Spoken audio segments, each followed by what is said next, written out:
Šiandieną buvo vienas greičio ruožas iš 2 dalių.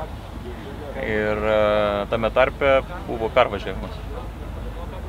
Mums greičio ruože nuleido ratą, bet mes finišavom su nuleistu ratu.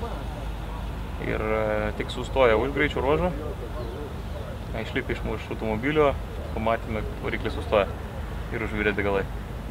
Tai turime įtarimą, kad buvo likę dar standartinių degalų, tai gal jie susimaišė, gal dar šiek tiek yra, na, kaip čia pasakyti, įtakojami tas temperatūra. Tai dabar turbūt sekantį kartą užpilus tikiu, kad tai išspręsime klausimus. Plus papildomai statysime radiatorių grįžtančio kūro aušinimo, tai bent jau nuo variklio neteis karštos temperatūros degalai atgal.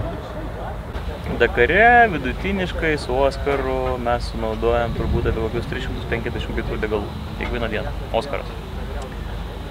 Degalinėje, jeigu žinai, kaip pigiai nupirkti valiutą, tiksliau pigiai nupirkti argentinietiškus pinigus, tai mes tada gauname degalus, kurie kainuoja 2,5 litrų. Arba beveik dvigubai pigiau negu Lietuvoje. Apgazas, kurį mes turime dabar pirkti, jisai kainuoja 4 eurai litras.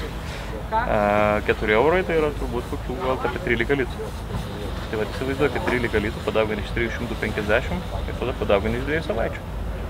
Ir maždaug įsivaizduoji, kaip skanu yra išleisti tiek pinigų. Tai aš dabar visų pirma noriu atlaukti dušą. Visų antra, esu be galo laimingas, kad pusė Dakaro yra įveikta. Nu, tik pusė Dakaro. Ir kad dar laimingesnis, kad rytoj yra rest day, tai yra laisva diena, kada mes visi galėsim neskubėdami akimirksniu praleistą dieną.